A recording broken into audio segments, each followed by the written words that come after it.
Well, to get a bit more analysis on the escalation there between Iran and the U.S., I'm joined on the set by France 24's Sanam Chantier. Sanam, break it down for us. What does this attack mean for you? What can we expect out of it?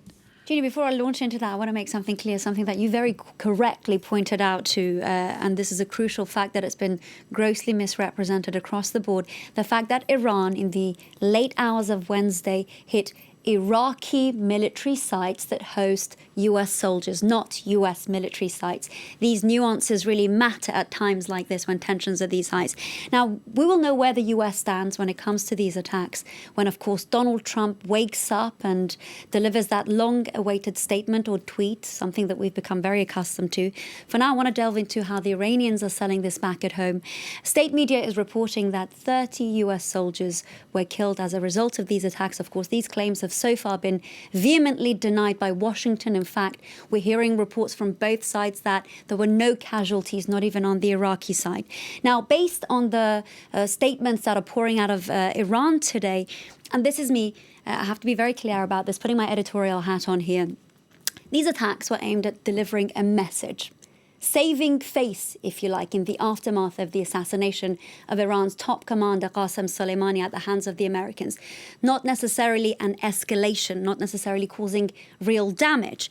I want to start off with Iran's highest power, Ayatollah Ali Khamenei. We've heard from this. He has actually gone as far as dubbing this a severe revenge. And this is very much falling in line with the kind of rhetoric that we've been hearing out of Iran over the past few days. Iran's foreign minister, Javad Zarif, saying that Iran actually hit a base that was used as part of the attack against Qasem Soleimani, saying that this was absolutely legal. It was self-defense by international standards. Now, given that these strikes, as far as we know at this moment, Jeannie, did not lead to loss of lives or assets for the Americans, this is quite a good moment, if you like, for the US to de-escalate and step back, because Iran is selling this as a revenge that it was owed. So the ball is now in Washington's court, and I'll just leave you one final statement from Iran's defense minister saying that these attacks mark the end of our response. Our next step will very much depend on what the Americans will do. It certainly will. In the meantime, however, this whole battle is being played out not in the United States, not in Iran, but in Iraq. Absolutely. Even if we look at the events that have been happening over the past few days, we see that Iraq is very much at the center of this standoff. Qasem Soleimani was killed on Iraqi soil at the Baghdad International Airport. These attacks launched on the military sites were very much targeting Iraq.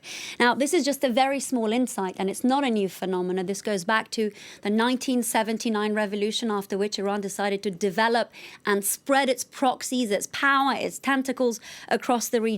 Tehran was supporting militias against US forces in the aftermath of the 2003 invasion, and it actually proceeded to bolster those forces against the Islamic State group. Of course, those forces were led by none other than General Qasem Soleimani and his Al-Quds forces. Iran's role has very much been questioned in the region, specifically in Iraq, saying that it actually alienated minority Arab communities, that it was behind hundreds of American deaths.